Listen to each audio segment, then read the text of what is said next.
Chapter 12, October 19, 1972. Dear Professor, I'm sure you must be quite surprised to receive a letter from me, out of the blue. Please forgive me for being so forward. I imagine that you no longer remember my name, Professor, but I was at one time a teacher at a small elementary school in Yamanashi Prefecture. When you read this, you may recall something about me. I was the teacher in charge of the group of children on a field trip, the ones involved in the accident in which the children all lost consciousness. Afterward, as you may remember, I had the opportunity to speak with you and your colleagues from the university in Tokyo several times when you visited our town with people from the military to investigate.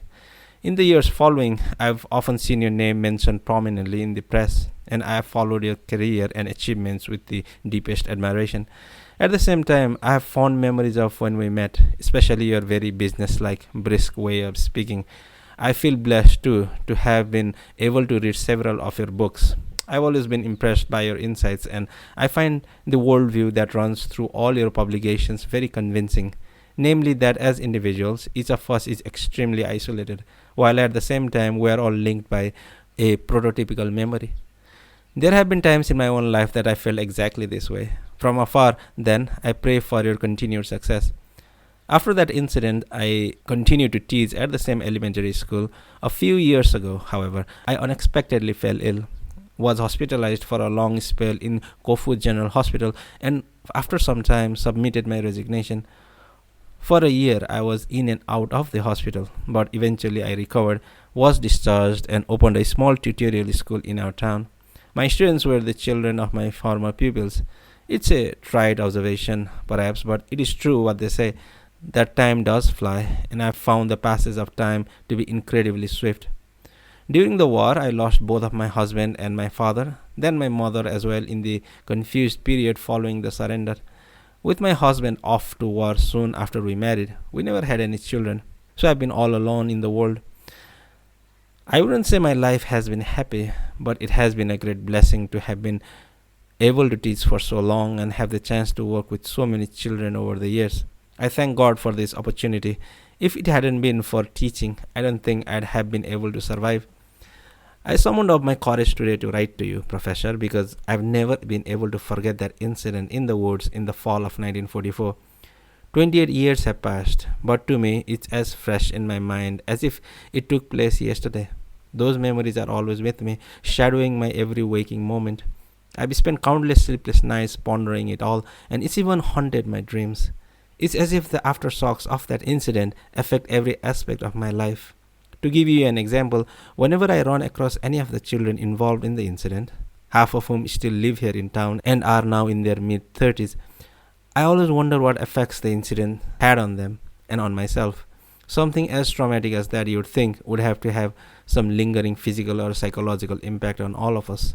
I can't believe otherwise. But when it comes to pinpointing what sort of effects these were, and how great an impact it all had, I am at a loss. As you're well aware, Professor, the military kept news of this incident from reaching the public. During the occupation, the American military conducted their own investigation behind closed doors. The military is always the same, whether Japanese or American. Even when censorship was lifted after the occupation, no articles about the incident appeared in newspapers or magazines, which I suppose is understandable, since it had taken place years before and no one had died. Because of this, most people are unaware that such an incident ever took place.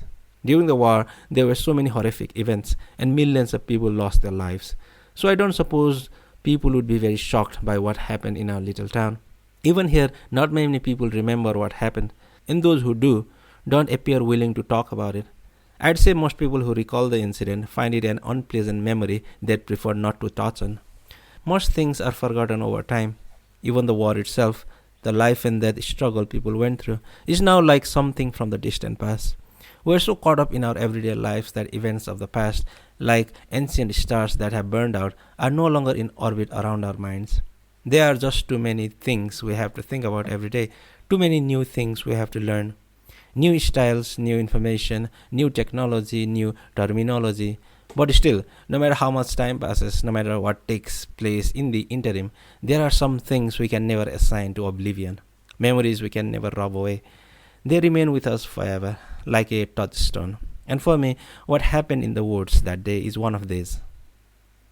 I realize there's nothing I can do about it now, and I would certainly understand if you are puzzled about why I'm bringing this up at this late date. But while I'm still alive, there's something I have to get off my chest. During the war, of course, we lived under strict censorship, and there were things we couldn't easily talk about. When I met you, Professor, there were military officers with us, and I couldn't speak freely. And also, I didn't know anything about you then, about your work. So I certainly didn't feel, as a young woman talking to a man she didn't know, I could be candid about my private matter. Thus, I kept several facts to myself. In other words, in the official investigation, I intentionally changed some of the facts about the incident. And when, after the war, the American military interviewed me, I stuck to my story. Out of fear and to keep up appearances, perhaps, I repeated the same lies I told you. This may well have made it more difficult for you to investigate the incident and may have somewhat skewed your conclusions. No, I know it did. This has bothered me for years, and I'm ashamed of what I did. I hope this explains why I've written this long letter to you. I realize you're a busy man and may not have time for this. If so, please feel free to treat it all as the ramblings of an old woman and toss the letter away. The thing is, I feel the need, while I'm still able, to confess all that really took place then, write it down and pass it along to someone who should know. I recovered from my illness, but you never know when there might be a relapse. I hope you'll take this into consideration. The night before I took the children up into the hills, I had a dream about my husband, just before dawn. He had been drafted and was off at war. The dream was extremely realistic and sexually charged. One of those dreams that's so vivid, it's hard to distinguish between dream and reality. In the dream, we were lying on a large flat rock having sex. It was a light grey rock near the top of a mountain. The whole thing was about the size of 2 tatami mats. The surface smooth and damp. It was cloudy and looked like it was about to storm, but there wasn't any wind. It seemed near twilight, and the birds were hurrying off to their nests.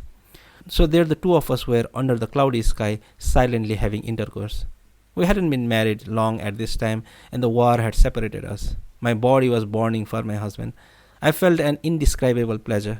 We tried all sorts of positions and did it over and over, climaxing again and again. It's strange, now that I think of it, for in real life the two of us were quiet, rather introverted people. We'd never given in to our passions like this, or experienced such soaring pleasure. But in the dream, for the first time in our lives, we'd thrown away all restraints and we were going at it like animals. When I opened my eyes, it was still dim outside, and I felt very odd. My body felt heavy, and I could still feel my husband deep inside me. My heart was pounding, and I found it hard to breathe. My vagina was wet, just like after intercourse. It felt as if I'd really made love and not just dreamed it. I'm embarrassed to say it, but I masturbated at this point. I was burning with lust and had to do something to calm down. After I rode my bike to school as usual and escorted the children on our field trip to Owanyama.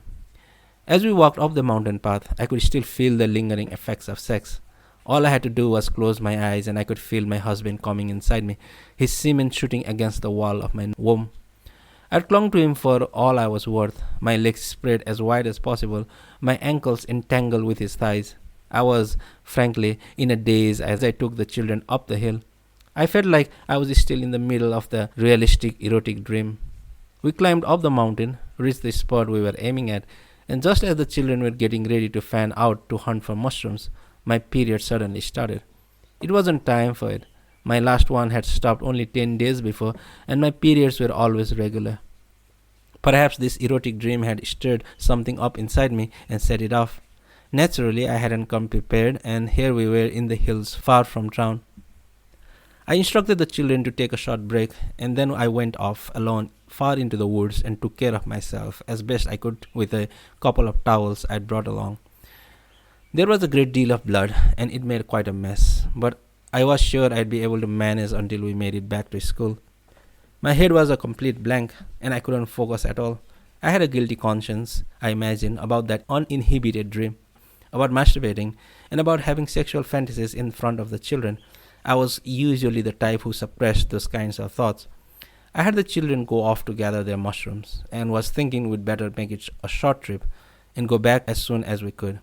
Back at school, I'd be able to clean up better. I sat down and watched the children as they hunted for mushrooms. I kept a head count and made sure none of them were out of my sight. After a while, though, I noticed one little boy walking toward me with something in his hands. It was the boy Nakata, the same boy who didn't regain consciousness and was hospitalized. He was holding the bloody towels I'd used. I gasped and couldn't believe my eyes. I had hidden them far away, out of sight, where the children wouldn't go. You have to understand this is the most embarrassing thing for a woman, something you don't want anybody else to see. How he was able to unearth them, I have no idea. Before I realized what I was doing, I was slapping him. I grabbed him by the shoulders and was slapping him hard on the cheeks. I might have been yelling something I don't recall. I was out of control, no longer in my right mind. I think the embarrassment must have been so great I was in shock. I'd never ever struck one of the children before, but it wasn't me who was doing it. Suddenly I noticed all the children there staring at me. Some were standing, some were sitting, all of them facing me. It was all right in front of them. Me, pale, standing there, Nakata collapsed on the ground from all the blows, the bloody towels. It was a moment frozen in time. Nobody moved. Nobody said a word. The children were expressionless, their faces like bronze masks. A deep silence descended in the woods. All you could hear were the birds chirping. I can't get that scene out of my mind. I don't know how much time passed, probably not so long, but it seemed like forever. Time driving me to the very edge of the world. Finally, I snapped out of it. Color had returned to the world around me. I hid the bloody towels behind me and lifted Nakata up from where he lay. I held him tight and apologized to him as best I could. I was wrong. Please forgive me, I begged him. He looked like he was still in shock. His eyes were blank, and I don't think he could hear what I said. With him still in my arms, I turned to the other children and told them to resume their mushroom hunting. They probably couldn't comprehend what had just taken place. It was all too strange, too sudden. I stood there for a while, holding Nakata tight in my arms, feeling like I wanted to die or disappear. Just over the horizon, the violence of war went on, with countless people dying. I no longer had any idea what was right and what was wrong. Was I really seeing the real world? Was the sound of birds I was hearing real? I found myself alone in the woods, totally confused, blood flowing freely from my womb. I was angry, afraid, embarrassed. All of these rolled into one. I cried quietly without making a sound, and that's when the children collapsed. I wasn't about to tell the military people what had really happened. It was wartime, and we had to keep up appearances, so I left out the part about my period starting, about Nakata finding the bloody towels, and me hitting him. Again, I'm afraid this threw an obstacle in my path as I investigated the incident. You can imagine how relieved I am to finally get it off my chest. Strangely enough, none of the children had any memory of the incident. Nobody remembered the bloody towels or me beating Nakata. Those memories had fallen away completely from their minds. Later, soon after the incident, I was able to indirectly sound out each child and confirm that this was indeed the case. Perhaps the mass coma had already started by then. I'd like to say a few things about young Nakata as his former homeroom teacher.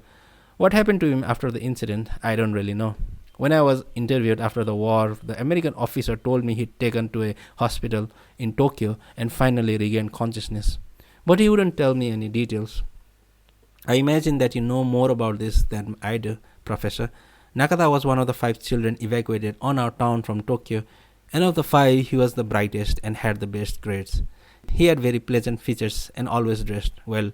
He was a gentle boy and never butted in where he didn't belong. Never once during the class did he volunteer an answer, but when I called him, he always gave the correct answer, and when I asked his opinion, he'd give a logical reply. He caught on right away, no matter what the subject. Every class has a student like that, one who will study what he needs to without supervision, who you know will one day attend a top college and get an excellent job, a child who is innately capable. But as his teacher, I will say there were a couple of things about him that bothered me. Every so often, I felt a sense of resignation in him. Even when he did well on difficult assignments, he never seemed happy. He never struggled to succeed, never seemed to experience the pain of trial and error. He never sighed or cracked a smile. It was as if these were things he had to get through, so he just did them. He handled whatever came his way efficiently, like a factory worker, screwdriver in hand, working on a conveyor belt, tightening a screw on each part that comes down the line. I've never met his parents, so I can't say anything for certain. but there had to be a problem back home. I'd seen a number of cases like this. Adults constantly raise the bar on smart children precisely because they're able to handle it. The children get overwhelmed by the tasks in front of them and gradually lose the sort of openness and sense of accomplishments they innately have. When they are treated like that, children start to crawl inside a shell and keep everything inside. It takes a lot of time and effort to get them to open up again. Kids' hearts are malleable, and once they gel, it's hard to get them back the way they were. Next to impossible in most cases. But maybe I shouldn't be giving my opinions on the matter. This is, after all, your area of expertise. I also sensed a hint of violence in the boy's background. Sometimes there'd be a flash of fear in his eyes that seemed an instinctive reaction to long-term exposure to violence. What level of violence this was, I had no way of knowing. Nakata was a very self-disciplined child and good at hiding his fear. But there'd be the occasional involuntary flinch, ever so slight, that he couldn't cover up. I knew that something violent had taken place in his home. After you spend a lot of time with children, you pick up on these things. Rural families can be pretty violent. Most of the families are farmers, all of them struggling to make ends meet. They're exhausted, doing back-breaking work from morning to night, and when they have a bit to drink and get angry, they're liable to strike out physically. It's no secret this kind of thing goes on, and most of the time the farm kids take it in stride and survive with no emotional scars. But Nakata's father was a university professor, and his mother, from what I could gather from the letters she sent me, was a well-educated woman. An upper-middle-class urban family, in other words. If there was any violence taking place in a family like that, it was bound to be something more complicated and less direct than what farm kids experience. The kind of violence a child keeps wrapped up inside him. That's why I especially regretted hitting him on the mountain that day, whether I did it unconsciously or not. I should never have acted that way, and I've felt guilty and ashamed ever since. I regret it even more since Nakata, after being dragged away from his parents and placed in an unfamiliar environment, was finally on the verge of opening up to me before the incident. The kind of violence I displayed then may very well have dealt a fatal blow to whatever feelings had been budding inside him. I was hoping for an opportunity to repair the harm I had caused, but circumstances dictated otherwise. Still unconscious, Nakata was taken to the hospital in Tokyo, and I never saw him again. It's something I regret to this day. I can still see the look on his face as I was beating him, the tremendous fear and resignation he felt at that instant. I'm sorry, I didn't plan to write such a long letter, but there is one more thing I have to mention. To tell the truth, when my husband died in the Philippines just before the end of the war, it wasn't that much of a shock. I didn't feel any despair or anger, just a deep sense of helplessness. I didn't cry at all. I already knew that somewhere, on some distant battlefield, my husband would lose his life. Ever since the year before, when all those things I just wrote about took place, that erotic dream, my period started ahead of time. Hitting Nakata, the children falling into that mysterious coma, I had accepted my husband's death as inevitable, as something fated to be. So news of his death merely confirmed what I already knew. The whole experience on the hill was beyond anything I've ever experienced. I feel like I left a part of my soul in those woods. In closing, I'd like to express my hope that your research will continue to flourish. Please take good care of yourself. Sincerely yours.